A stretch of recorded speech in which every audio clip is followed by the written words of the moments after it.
Of all the people who ever lived, only one can say, I am Rik Mayall, creator of the young ones, a pan-global phenomenon, loved by millions. On the day he was born, the gods cried, "Let there be light entertainment," and there was. He dreamt the impossible dream, and there will never be another. With Rik's death, I think people remembered just how golden he was in his youth. He was a golden youth. He was very beautiful, an extremely handsome man. What is it?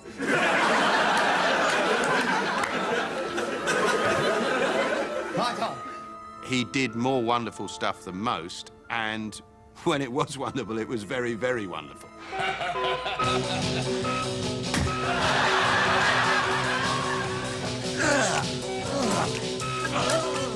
If there's been a funnier person, I don't know who it is. I couldn't name anyone who's made me laugh any more than that man did. As the one person in the Young Ones who was both performer and writer, who was the central driving force of the Young Ones. He was the greatest of us all in that way.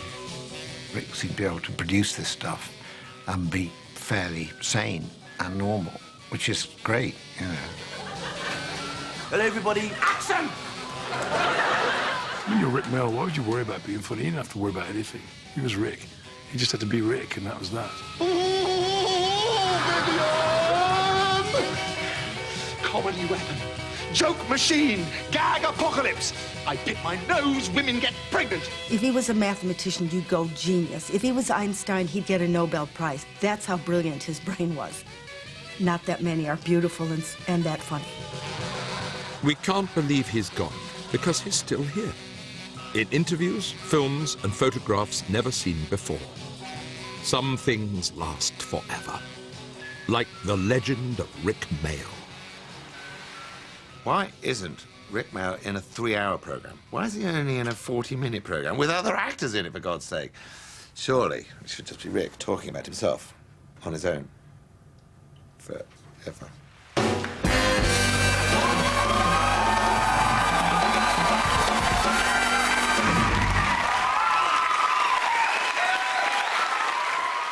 Rik, from the first second I met him, I knew that I was in the presence of a great and extraordinary comic spirit. I can remember absolutely the moment I first laid eyes on him. It was at a Freshers' Entertainment. I was a first year.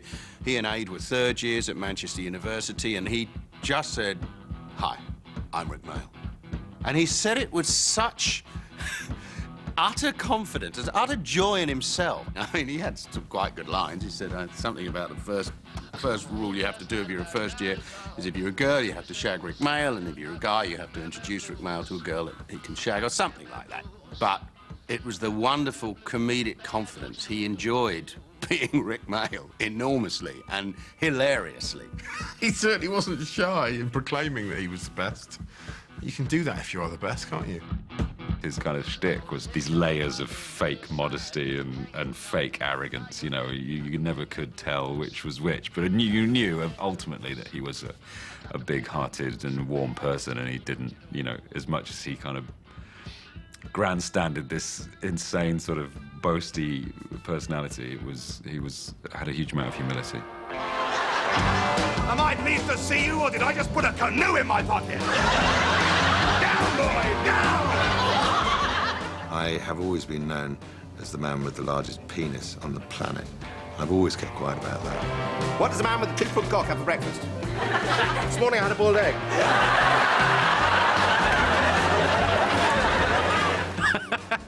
Oh, Rik's penis. Good times. It wasn't 2 foot. He claims it was. It wasn't. But in Rik's world, it is that big. And in Rik's world, anything goes. No, he did have the biggest knob in show business. Rik Mayall was born on the 7th of March, 1958. A Pisces, the poet of the zodiac, destined to fill the world with love, anarchy, and wonderful violence.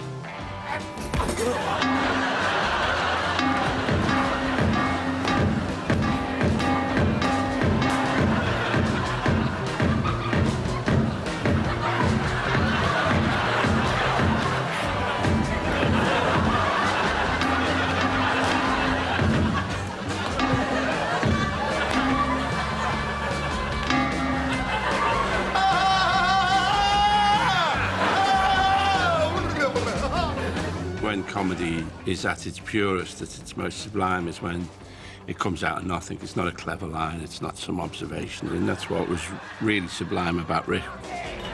That he could make you laugh, just, you know, with saying nothing. What? What is it? What's going on?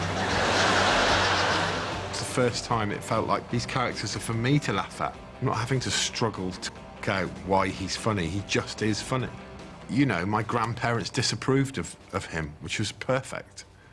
You know, it was like, brilliant, I'm glad you don't like him, because he's not for you. Yeah. Rik Mayall's words were his weapons, and he was armed to the teeth. He was young, he was angry, he was the voice of a generation. My name's Rik, okay? And I've got a couple of it's pretty waste of time.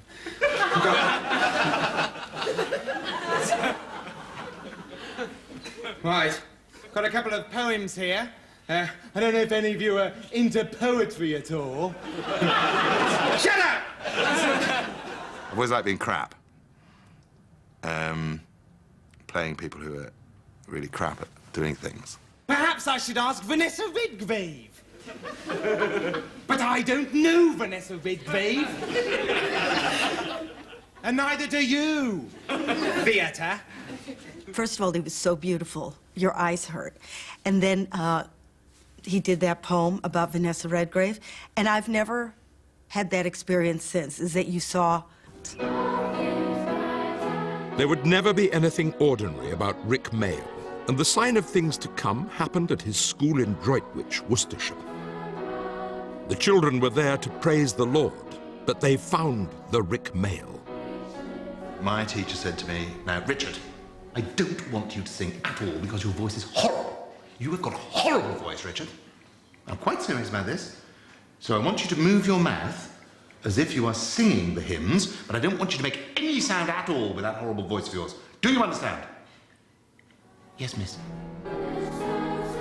So up we stood in front of the teachers, and I was going... and pulling all sorts of faces, and I started getting laughs, which was fantastic. I was getting laughs off the audience during the hymns, and pulling all sorts of grotesque faces and moving my mouth out of time with the music, and occasionally going home, no, no, no, no. Big laughs, and I like that a lot. So I thought, oh, I like this. I like these laughs. The young Rik lived for kicks. It was 1975, time to follow his star to the English north, to Manchester, to change his life forever.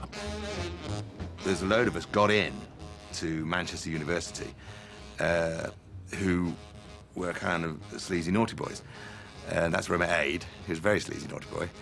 And God, a couple of my mates from school, Mike Redfern, Mark Jewison, and I met Lloyd Peters, who's an important person. He's from Leeds. We liked the physical. We were very into not just Python, but Laurel and Hardy and the Marx Brothers. And he could do this amazing party trick where he bent the top of his ear into his ear hole.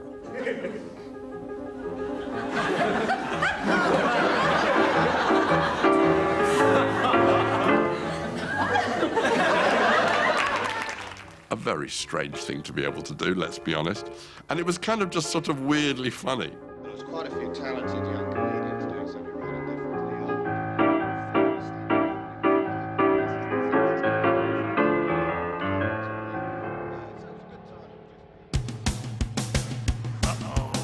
Destiny decided the University of Manchester would be the start of it all. Rik was amongst friends. Let's go! And they called themselves 20th Century Coyote. Blood, sugar, sex, magic. Love and violence. Rik and Aid. We thought we need someone bigger and louder and more dangerous. And I'm saying, what about that blonde guy? And everybody was really scared of Aid. He had this fantastic long blonde hair and these John Lennon spectacles on. But I do remember going up and say, hi, Ed. Hi. What do you want? And immediately the relationship was born.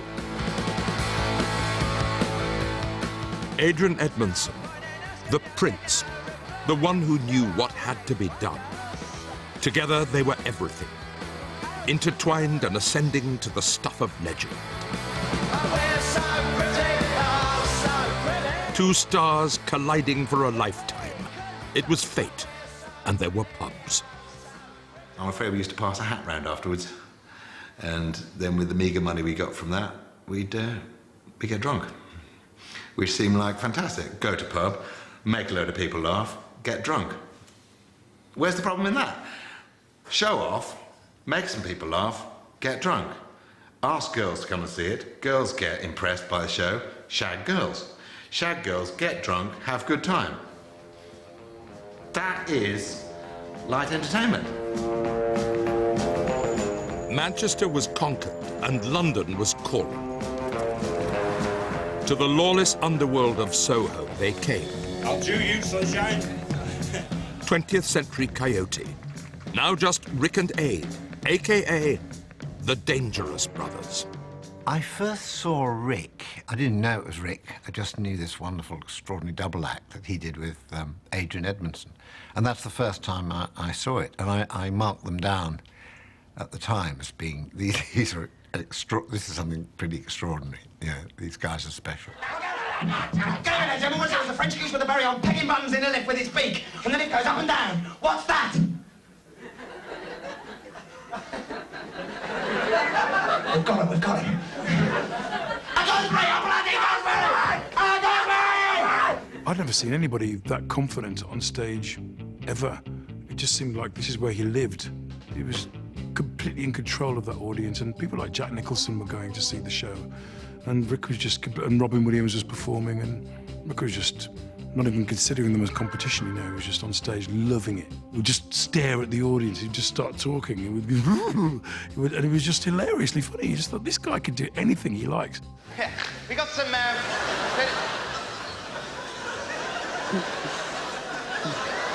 it's all a bit wacky here, isn't it?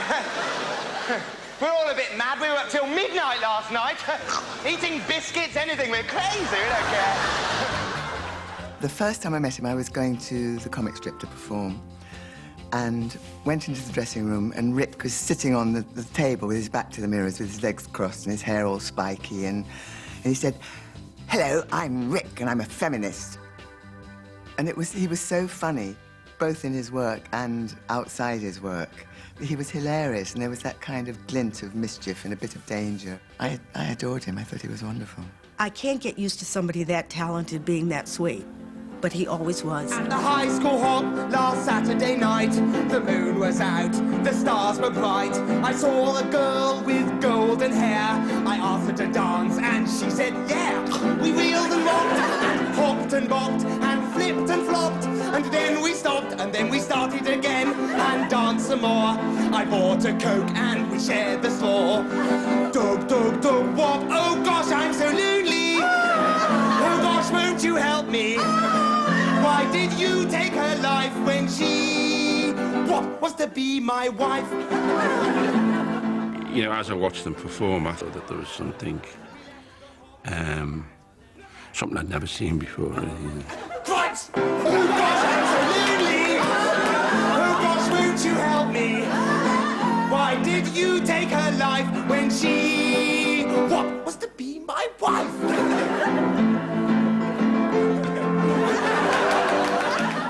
The brightest and the best were drawn to the comic strip club. French and Saunders, Planer and Richardson, Arnold Brown, Alexei and Rik and Aid. Delirious, exuberant. Next stop, television. I like millions and millions of people looking at me, just looking at me, because it's all in my eyes. It's all in my eyes. The eyes of the television audience lit up at the sight of Kevin Turvey, and Rik Mayall became a star. Do you know how much it costs to go to America? 96 quid, that's how much. Where am I going to get that kind of money? I was mesmerised by Kevin Turvey. Yes, Kevin Turvey from Birmingham. Kevin Turvey, peerless. One day there was a knock at the door, and so I answered it and it was the milkman, and I paid him, and he went away, and I closed the door again and came back inside, and I mean, that's got nothing to do with the story, right? No, I just wanted to make it clear that I'm the kind of person who pays his debts. It was almost like the sort of comic diary of a serial killer, you know. You thought, God, this guy's weird. This is really weird. This is not normal. So I went down to the kitchen, right? That's where I normally have my breakfast, you know. It's got all the gear in there, all the forks and stuff. Yeah, no, you know, as I've been there, I've seen it. So that's where I went. Like, you know, I went down the stairs. Well, we got these stairs in our house that attaches the first floor to the bottom floor.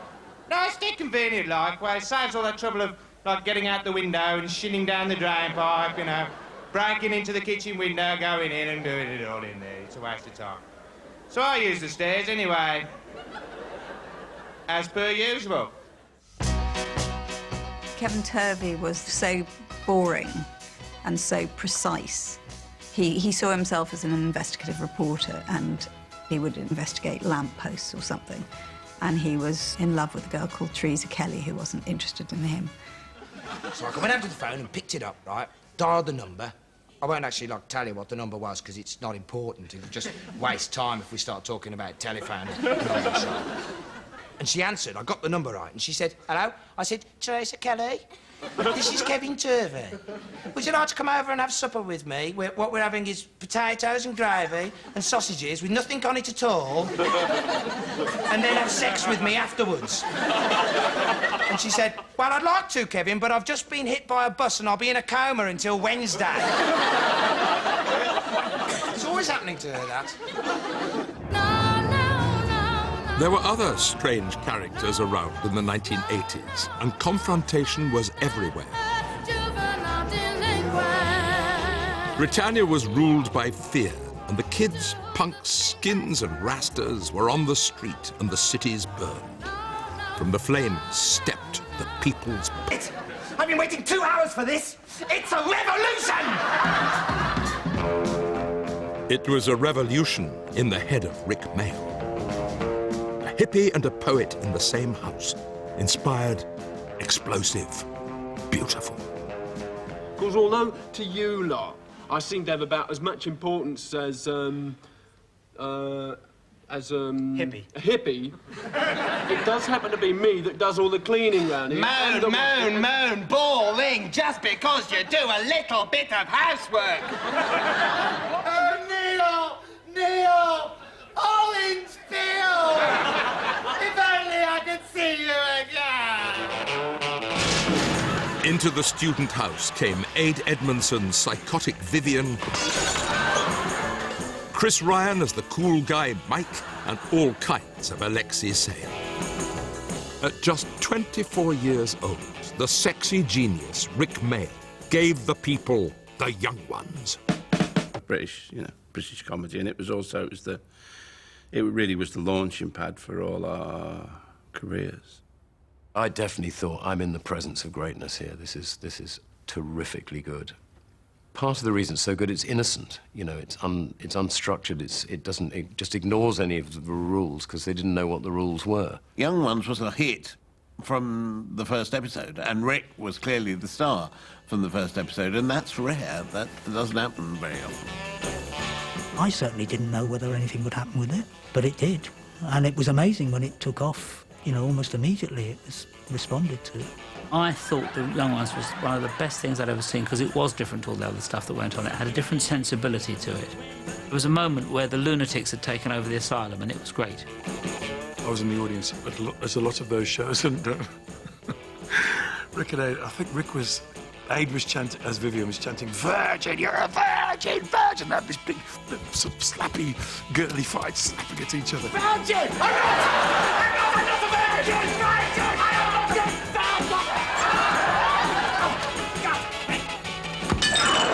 Then they went upstairs, and you could hear them shouting, and there's another scene carries on, and then the bed and the roof falls down.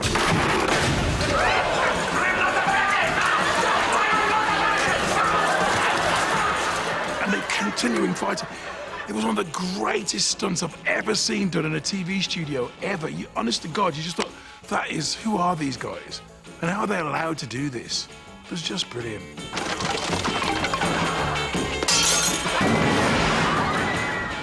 Nobody had done it like this. People tried to put them down. But the young ones were talking about their generation. This wasn't just comedy. This was comedy for the kids. A strain of comedy that was directed specifically at young people and went completely over the heads of the grown-ups who sort of thought it was crude and stupid, you know, when it was blisteringly smart and incredibly funny and so relevant. I recall it was the only thing we thought about. I just remember running into school so I could meet my stupid little gang of mates at the bottom of the stairs, and we could quote every line of the young ones. And we were all huge Madness fans as well, so when Madness were on, our little heads almost exploded. Do any of you lot know Summer Holiday by Cliff Richard? Yeah. You it. I'll smash your face in. I'll go sit over there. The young ones came along and Mum and Dad were going, what the hell's this? And it's going, get away, this is ours, this is for me, this is not for you. It was punk for comedy. I mean, even to the point of Ade Edmondson tearing down the Good Life literally on the screen. It was kind of like, it was such a statement. No! I'm not watching the bloody Good Life! Bloody! I hate it! It's so bloody nice! The Young Ones was sort of, doing with humour what the Sex Pistols were doing with music and all that, saying the 80s are a dreadful time. We've got all these problems with Thatcher and all that sort of thing. So it was quite sort of destroy and rebuild. Did you see that? Did you? They did start a revolution, but when you're doing that, you don't think you are.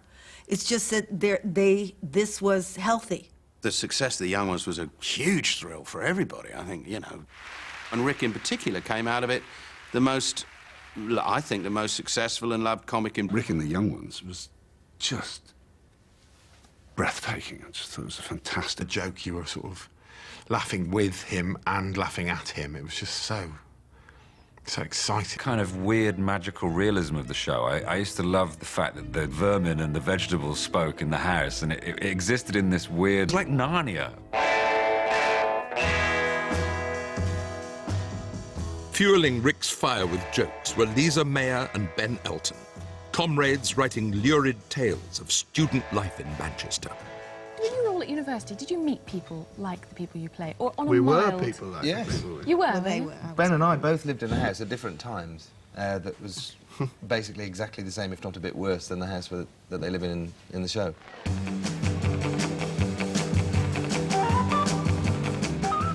Inspired by their life in Manchester, Rik, Ben and Lisa had created a completely new flavour of comedy. And it was a portrait of student life a million miles away from Oxbridge. No dreaming spires, no footlights. It was scumbag college all day long. If you went to Oxbridge, you had a particular kind of sense of entitlement, and obviously Rik and Ade and Nigel and the rest of the gang didn't have that, It was central that they hadn't been to Oxford or Cambridge yet. They weren't polluted with that particular kind of way of doing things.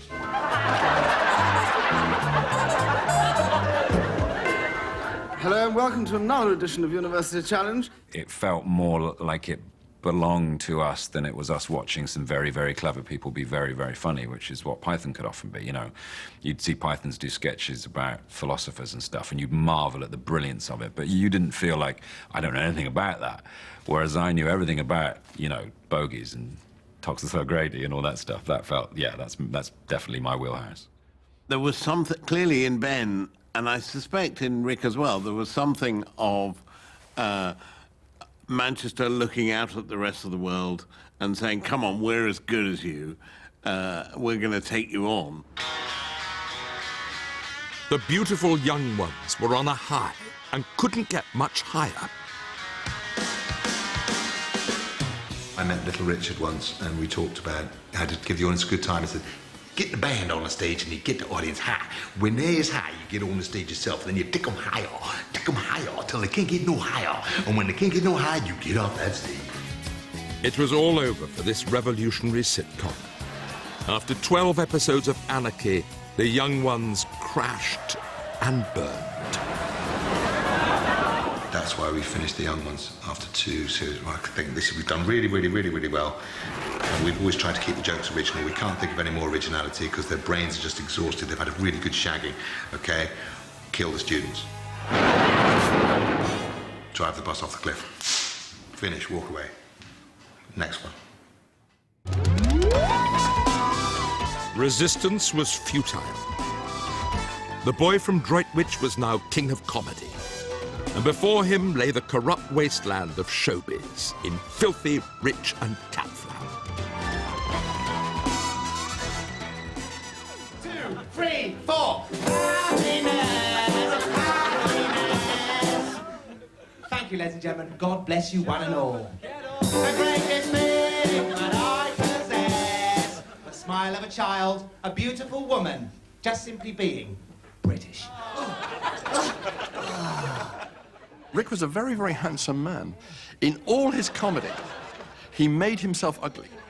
He would give himself this supercilious sneer, and he discovered that very early on, literally looking down his nose and literally sneering and snorting at what the character would consider to be his inferiors. Well, wonders will never cease. Eddie Caplap's been thinking. Put out some bunting, organise a street party, let off some fireworks, telephone the Queen, give everyone a week's holiday. The man with no brain's been thinking. Everybody go to the lavatory in amazement. One series was all we saw of Richie Rich. The young and the restless Rik Mayall had films to make. Comic strip films. 1, 2, 3, 4, 5, 6, 7.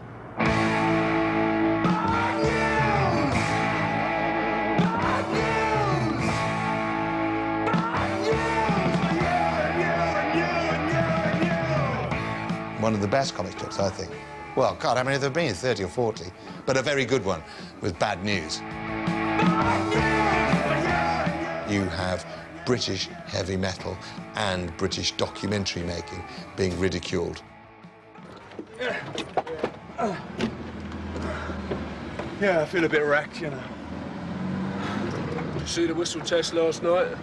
Sort of, yeah, but I was really stoned, you know, and I drank a bottle of brandy and... Yeah, I was with this chick and we were just about to get down to it. I went and put my foot through the television set. Ah, no. Yeah, so it sort of blew up a bit, you know, and set fire to the curtains and, well, I missed the second half of the show, so... I bet your mum was really angry. But she wasn't there, was she, Dan? Yeah, but I mean, when she gets back, she's going to be really angry. She won't be getting back. How come? Because she's dead. Hey? She's dead, then. Oh, I get it. Alan's called Vim and your mum's dead. Bad News was one of those things that everybody thinks is a copy of Spinal Tap, but was actually, you know, just people having the same idea simultaneously. Rik was so in love with himself. He was the centre of the world. He was the centre of attention. So whatever was happening, whatever Rik was doing, that was the best, you know? And he wasn't afraid to say that. Those big eyes fix you with kind of, come on then, we're going to have fun, whether you like it or not. Just take me up a bit. Yeah? Up a bit more. Just a touch more. Shut up.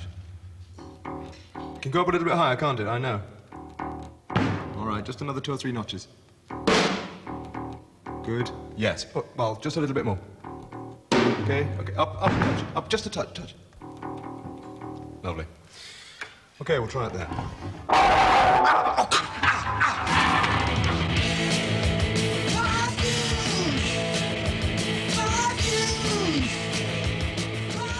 The only good news for Bad News was the invite from the Tube, presented by Rik's friend and neighbour, Jules Holland.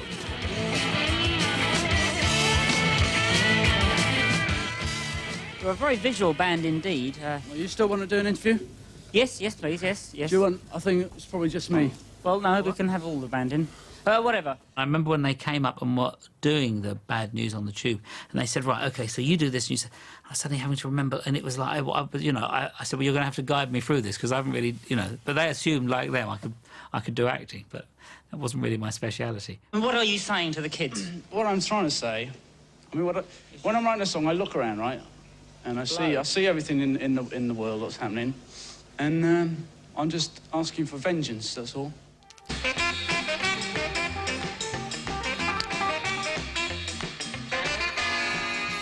Mad on mescaline, Rik and the comic strip gang poured ideas onto a vast canvas from Dorset to Planet Sex. On the way, great minds met. In Mr. Jolly Lives Next Door, in the same time and the same place, Rik Mayall and Peter Cook. Can I borrow some fairy liquid? What? Again? Shut up, Of course you can, Ralphie. Ooh, you're right, Ralph, if you cut yourself shaving. I'll bring it back. The films journeyed to the outer limits of Spain for the guns and poses of the spaghetti western incident. You start the row. I went first last time. No, you didn't. Did. Didn't. Did. Didn't. Did. Fistful of Traveller's Checks was absolutely brilliant because I just like dressing up. I wonder if comedy was slightly more proud in those days. You could make a larger, prouder twat of yourself. Yes. The comic strip presents the Fistful of Traveller's Checks just knocked my socks off. I mean, totally and utterly changed me as a sort of fan of comedy and as a person, I think. It was just incredibly good fun. It was like a holiday of massive drinking, gambling, getting sunburnt, and making a film at the same time. The swagger within Rik Mayall was straining at the leash when along came the biggest of big characters, Lord Flashheart. I really did think old Flash would have turned up. Best man to Rowan Atkinson's Blackadder. I remember when he first entered in front of the audience, there was an audible gasp. It's me! And he burst onto the set, and the audience just went, whoa, who's that? Flash by name, Flash by nature. Hooray! We're all into our characters and letting the comedy take care of itself, and then this force of nature erupts on the set, you know, and you kind of get carried along in its wake. I mean, including Rowan, you know, you're just kind of hanging on to Rick's shirt tails, really. Thanks, bridesmaid, like the beard. Gives me something to hang on to. Nobody knew it was Rick because he was wearing this extraordinary blonde wig that he'd had commissioned secretly from the makeup ladies, which was adorned with tiny seashells, which was his idea, which nobody could possibly have seen, and that he was a mad perfectionist as well. I've got a plan, and it's as hot as my pants. When I joined Blackadder and started writing Blackadder 2, I was determined that Rick should be in it. I mean, he could not be a regular, he wouldn't have wanted to be, and they certainly probably wouldn't have had him. Flashheart is a great character. It's well written. That was what Rick could do. He could inspire you to write good stuff for him. So long, suckers. Next time you get bored of your lives, give me a call, and I'll come round and kill you. Bye, Edmund, and thanks for everything. Hooray! The scene-stealing Flashheart came twice, returning to make life in the First World War trenches even worse for Captain Blackadder. Ha! Eat knuckle, Fritz! First World War, you never kind of think of it as sex, but Flashheart comes on and his gear is so sex. I mean, it's just total 200% sex. And it just made me move and just be. It was great. I got my pistol, I got my lariat, I've got everything I need. It's just, I am a living penis. Mind if I use your phone? If word gets out that I'm missing, 500 girls will kill themselves. I wouldn't want them on my conscience. No, they ought to be on my face.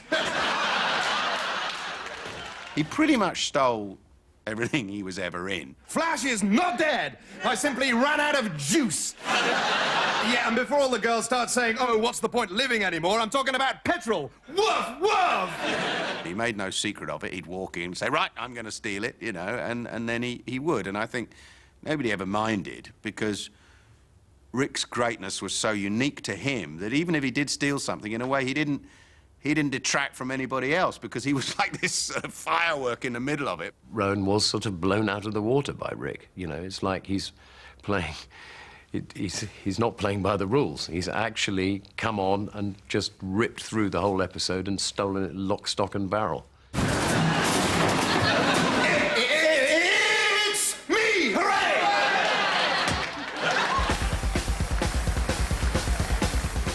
The UK was now ruled by a new breed of politician, and Rik wanted to fight back. He met the writers, Marx and Grand, to plot his revenge on the government.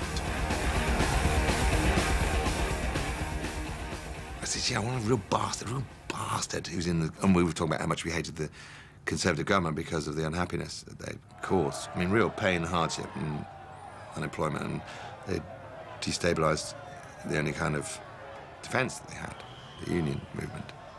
But really, we just want to get some laughs. And I need a target, I need someone I hate to be.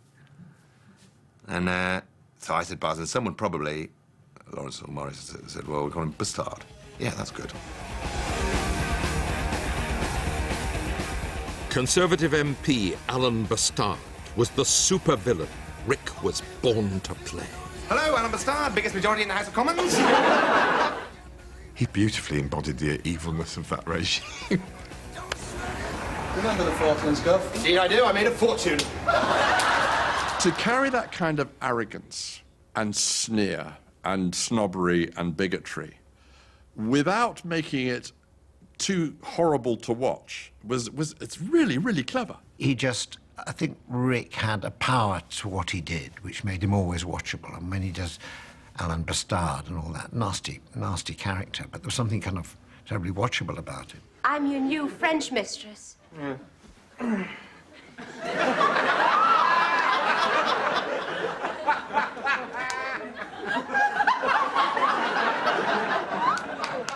Sex, violence, cash, and more sex. It's very sexy, that show, very sort of... I mean, it was. It's quite a horny show. I told you what would happen if you failed your French oral again. What? It's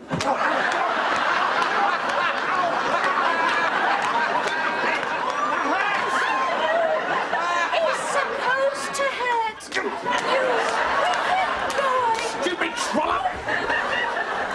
I'm not a masochist, I'm a sadist. I pay to be here. Fizzing with energy, that performance. Even though he's playing a Tory cabinet minister, I mean. Tory cabinet minister and fizzing with energy don't normally sit together in a sentence, do they? And so to the USA, to wreak havoc with the big movie, with Drop Dead Fred. Some Americans presented me with a script about Drop Dead Fred, who's an imaginary friend, which in 1990 I went over to make in America. He's a good New York writers, and is a huge success. Ah, those snobbies! Yeah! What happened to you? Look at you! You're all older. You're even uglier. Ah! I'm sorry, I'm gonna have to be sick all over you immediately. Lie down. After all his adventures, Rik now returned to his other half, Ade Edmondson. They were about to hit the sweet spot. The only way was up, bottom.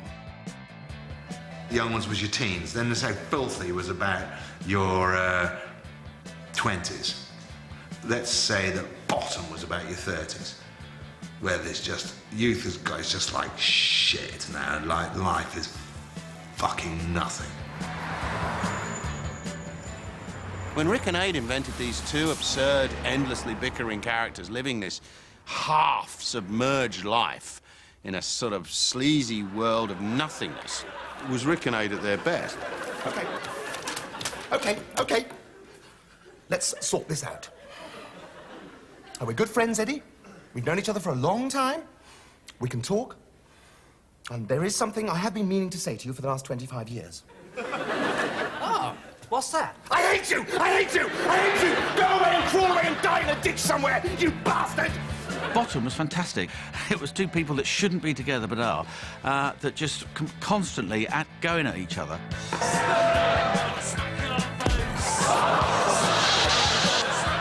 They're an unbeatable combination of physicality and violence. They're like a real-life Tom and Jerry, you know.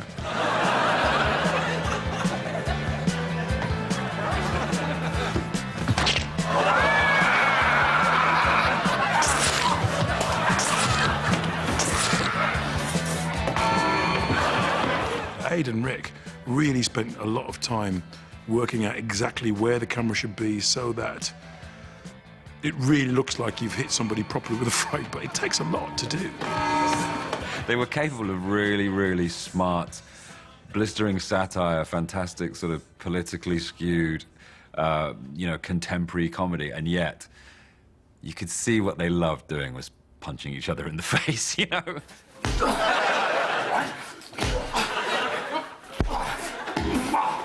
Yes, it was crass, and yes, it was stupid. It was really stupid, but it wasn't half funny. I mean, I'm laughing now remembering it, but him and Abe were, it was priceless, you know. No one did crude comedy so poetically, I don't think. It had an unreality. That was absolutely what Rik and Aid were about. Yeah! An absurd unreality of two idiots who could never really compete in the real world. People sort of fell for him and were worried for him, you know, because he was this sort of just complete idiot, but trying to mean well, but getting it wrong. And it was like, oh, you know, they just wanted to cuddle him and sort of, you know, befriend him and take him under their wing. The whole soliloquy is about life and not having a bird, living with each other and being miserable. I love that. It's Friday night. And everywhere you look, there's buildings full of people all doing it. All doing it, and then stopping and having a fag, and then doing it a bit more. There's not a single one of them saying, hang on a minute, this really isn't fair. I mean, here's us doing it and doing it and doing it, and there's poor old Richie, and he hasn't done it. Ever. He hasn't got anyone to do it to. I'll tell you what, I'll pop down and do it to him for a bit, and then pop back up. Would that be all right?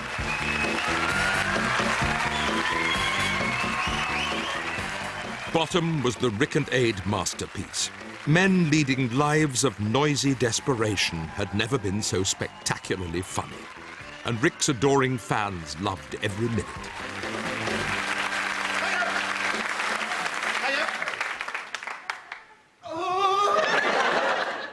I mean, as soon as he comes up, I mean, Rik, you know, immediate rapport with the audience. Immediate. That's who he's relating to, really. He was a big show-off. You know, he loved performing. He loved showing off. He didn't really mind people looking at him. You know, he'd go, yes, it's me. Rik's public loved him, adored him even, in a way that few comedians get that kind of love. You respect Cleese mightily, or Peter Cook, but whether people loved them as if they knew them, I think is not quite the same as what Rik had. There's something that came through the persona which made a direct connection with people, which is very unusual. In 1998, in the fields around his home in Devon, Rik Mayall had an accident which changed his life. The comedian Rik Mayall is in hospital with serious head injuries after an accident at his country home in Devon. He fell while riding a four-wheel motorbike and was taken by air ambulance to hospital in Plymouth. Doctors say his condition is stable.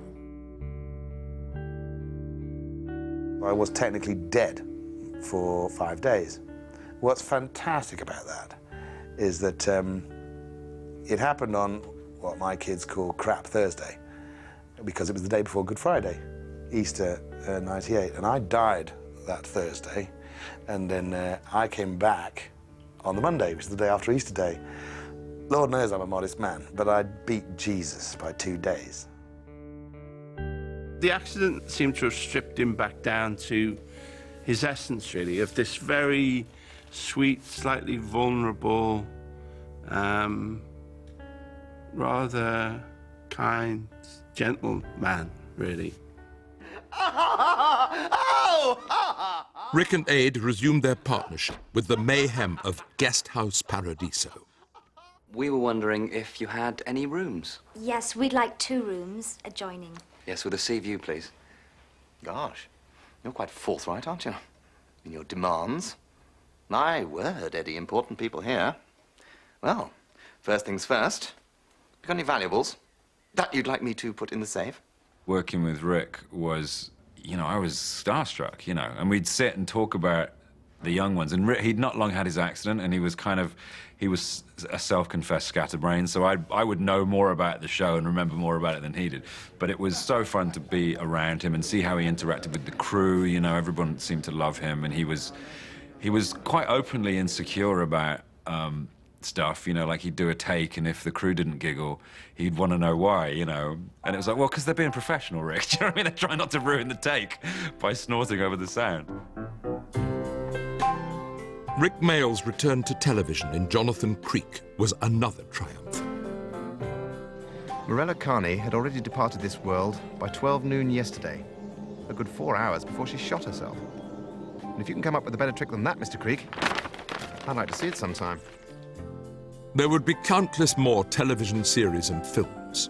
We always got Maximum Rik, and the bottom tours brought the house down every night in every city across the United Kingdom of Rik Mayall.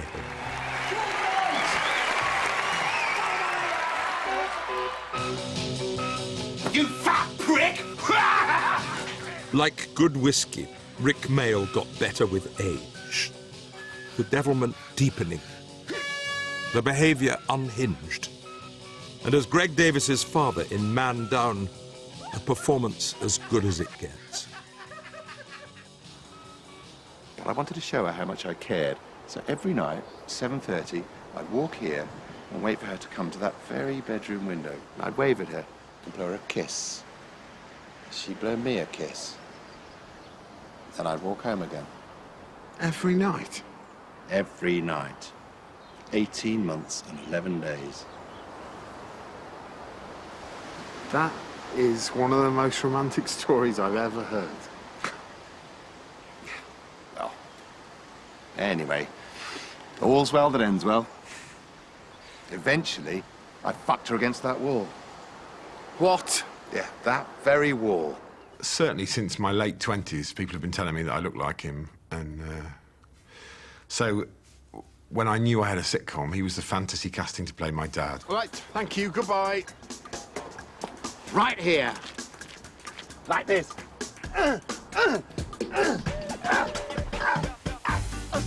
Just is funny to see someone shagging a wall. If it's done properly, it just is. Him as a performer, he held nothing back.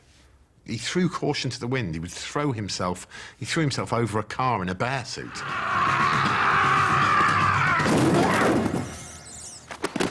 It was a really great atmosphere on set.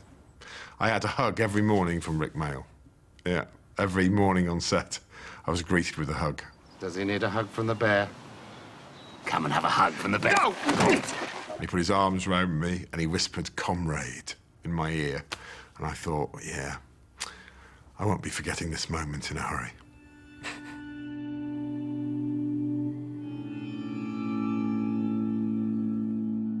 Rik Mayall died on the 9th of June, 2014. He was on all the front pages, I mean, all of them, across the whole range of, you know, red tops to broadsheets, which I can't really think of another person in recent years that was same was quite true of. There was one wonderful thing. I think it was the front page of the Times. And Michael Gove had been saying, we must, in schools, inculcate British values. And next to it was a picture of Rik looking absolutely mad. And I'm sure the Times must have done that on purpose. It was a wonderful, wonderful front page. When he died, there was this extraordinary outpouring of affection that you know, which was, in a way, you just thought how many people loved him, really. I think there was that big outpouring when he died because he never offended anyone. He liked everybody. I wasn't surprised at all by the national reaction to him dying. No, I wasn't surprised at all. Quite right. I think that's what he would have said. Quite right too. It's really wonderful for his family and his kids, and he would have been very pleased, I think. What's great is that his children will be able to look at what was said, and it's all true, about how very special their father was, not just to them, but to the world. Rik, the student from Scumbag College, failed his degree. But 20 years later, Rik Mayall, the man, was awarded an honorary doctorate by the University of Exeter. Older, wiser, Dr. Rik Mayall knew the secret of life. Let me give you youngsters a present. 5 mantras to carry with you through your lives. These are mine. Number 1, all men are equal. Therefore, no one can ever be your genuine superior. Number 2, your future is as bright as you make it. Number 3, change is a constant of life, so you must never, ever lose your wisdom. Number 4, if you want to live a full and complete human life, you have to be free. And number 5, love is the answer. Love is the answer. Bon voyage!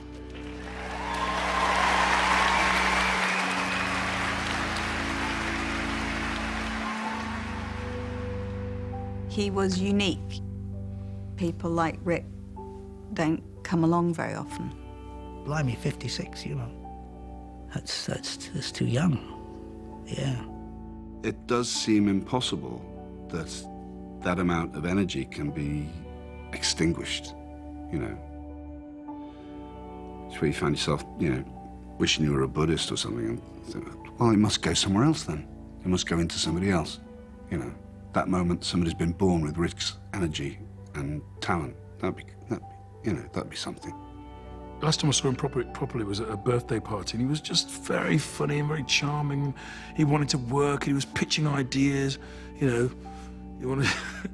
He wanted to do an interracial cop buddy movie where everybody thought we were gay. He loved the business, he loved that everyone else was doing it, he loved the fact that, you know, it was a means of making money. It was just like, he was in this sort of complete heaven where he could express himself so faultlessly and so naturally and just be very, very successful at it. It was just like, every day was a joy when he woke up. It was amazing. His incredible generosity of spirit, love of his friends, and endless optimism was with him all his life. And I miss him very, very much. Once in every lifetime comes a love like this. I need you, you need me. Oh, my darling, can't you see? Young ones. Darling, we're the young ones. The young ones shouldn't be afraid to live, love. There's a song to be sung. 'Cause we may not be the young ones very long.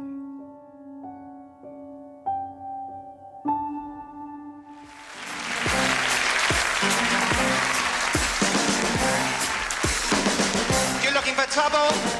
You've come to the right place. You're looking for trouble? Just look right in my face. I was born standing up and talking back. My daddy was a piece of railroad track because I'm evil. My middle name is Misery. Yes, I am evil. So don't you mess around with me. I don't wipe my bottom when I go to the loo. I'm rude to policemen and I pick my nose too. There's no stopping me. I'm bloody mad. I smoke marijuana and I don't go to lectures because I'm evil. My middle name is Jeremy. Yes, I'm evil. So don't you mess around with me. Mess around, everybody.